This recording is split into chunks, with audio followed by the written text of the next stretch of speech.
શિયાળાની ઠંડીમાં ઠંડી ભગાડી દે એવું આપણું મંચાવ સૂપ તૈયાર છે।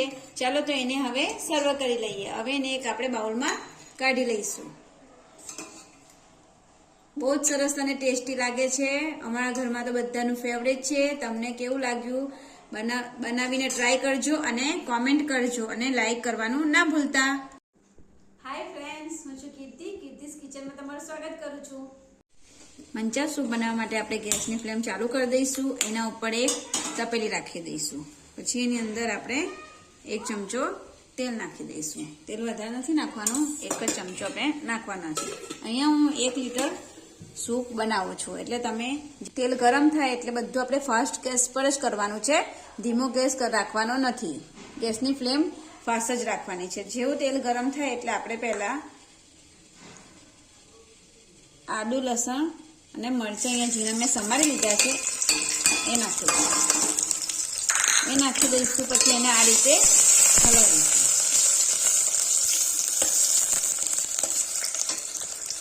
હવે એની અંદર આપણે કોબી નાખી દઈશું। બધી જ વસ્તુ નાખતા જઈશું અને સાતરતા જઈશું આ રીતે। અને ગેસની ફ્લેમ મીડિયમ ટુ લો કરી દઈશું, બહુ ધીમી નથી રાખવાની। આ સૂપ ફાસ્ટ ગેસ ઉપર જ બને છે, તો જ તમને બજાર જેવો ટેસ્ટ એનો આવશે। હવે આપણે ડુંગળી નાખી દઈશું। ડુંગળી મેં ઝીણી કાપી લીધી છે એ નાખી દઈશું। આ રીતે નાખતા જઈશું અને વચ્ચે વચ્ચે મિક્સ કરતા જઈશું। પછી આપણે એની અંદર ગાજર નાખી દઈશું, એને પણ થોડું મિક્સ કરી લઈશું। ગેસની ફ્લેમ મીડિયમ ટુ લો છે, બહુ ધીમી નહીં બહુ ફાસ્ટ નહીં। પછી આપણે અંદર કેપ્સિકમ નાખી દઈશું। તમારા ઘરમાં જે પણ શાકભાજી અવેલેબલ હોય એ શાકભાજીથી તમે વેજીટેબલ સૂપ, આ મંચાવ સૂપ તમે બનાવી શકો છો। આ સૂપ બહુ જ સરસ લાગે છે, તમે હોટલમાં ખાવા જાઓ છો એના કરતાં પણ ટેસ્ટી લાગશે અને તમારે બહાર ખાવા પણ નહીં જવું પડે। ઘરે જ ગરમા ગરમ સૂપ તૈયાર થઈ જાય છે આપણું ઠંડુ અને ગરમ સરસ મજાનું સૂપ। આ રીતે આપણે એને મિક્સ કરતા જઈશું। બધી જ વસ્તુ વેજીટેબલ 15 થી 20 સેકન્ડ માટે જ સાતરવાના છે।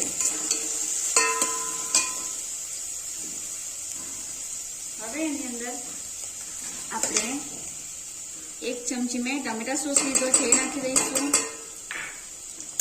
પછી 1 ચમચી મેં અહીંયા સોયા સોસ લીધો છે એ નાખી દઈશું અને પાછું એને આ રેડ ચીલી સોસ આપણે નાખી દઈશું।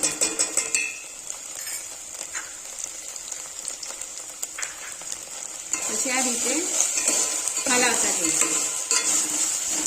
આ રીતે સોયા સોસ, ટમેટા સોસ અને રેડ ચીલી સોસ નાખી દીધા પછી આપણે અંદર અડધી ચમચી મેં મીઠું નાખ્યું છે, જરૂર પડશે તો આપણે પાછળથી નાખીશું। નાખી દઈશું અને હવે આપણે અંદર મેં પાણી ગરમ કરી દીધું છે એ આપણે અંદર નાખી દઈશું। જો તમારે ના ગરમ કરવું હોય તો તમે એમને પણ નાખીને એને એક ઉભરો લાવી શકો છો।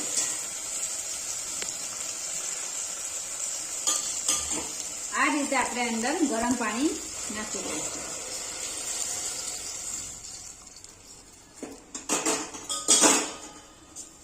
અને બરાબર એકદમ કમ્પ્લીટ આપણે ઉકળવા દેવાનું છે અને 10 મિનિટ 5 મિનિટ સરસ ઉકળે ને,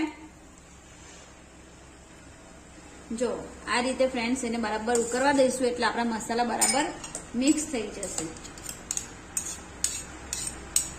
ફ્રેન્ડ્સ આ રીતે બુડબુડિયા બોલે ને તેવા રીતે એને ઉકળવા દેવાનું છે અને આને આપણે હવે ધીમા ગેસે શાંતિથી ઉકળવા મીડિયમ ટુ લો ગેસ ઉપર એને ઉકળવા દઈશું। સરસ વેજીટેબલ આપણા પાકી છે ને ત્યાં સુધી, એટલે હું થોડું એને ઢાંકી લઉં છું। આ રીતે ઢાંકણું ખુલ્લું રાખવાનું અને આ રીતે ઢાંકીને થોડું 5 મિનિટ એને થવા દઈશું। હવે આ રીતે આપણું સૂપ ઉકળી જાય એટલે આ મેં અહીંયા 1 ચમચી કોર્નફ્લોર લઈ દીધું છે, એની અંદર થોડું પાણી નાખી દઈશું અને કોર્નફ્લોરને મિક્સ કરી લઈશું।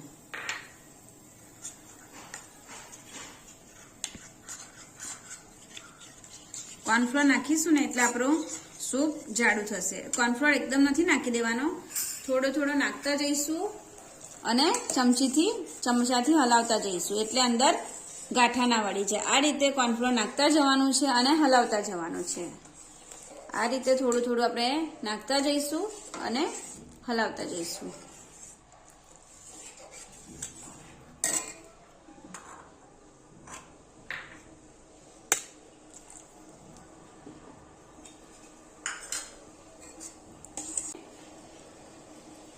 એક ચમચી વિનેગર લીધો છે, વિનેગર આપણે નાખી દઈશું.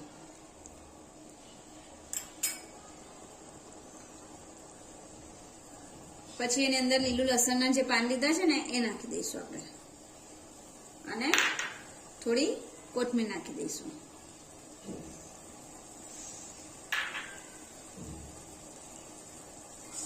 હવે આ રીતે એનો ઉભરો આવે એટલે જોઈ લેવાનું છે આપણે કે આપણું મંચાવ સૂપ તૈયાર છે.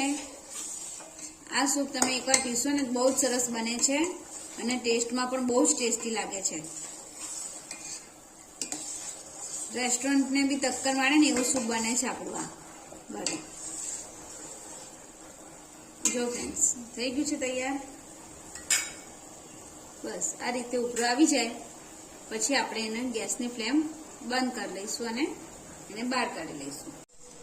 શિયાળાની ઠંડીમાં ઠંડી ભગાડી દે એવું આપણું મંચાવ સૂપ તૈયાર છે. ચાલો તો એને હવે સર્વ કરી લઈએ. હવે એને એક આપણે બાઉલમાં કાઢી લઈશું. બહુ જ સરસ અને ટેસ્ટી લાગે છે. અમારા ઘરમાં તો બધાનું ફેવરેટ છે. તમને કેવું લાગ્યું બનાવીને ટ્રાય કરજો અને કોમેન્ટ કરજો અને લાઈક કરવાનું ના ભૂલતા.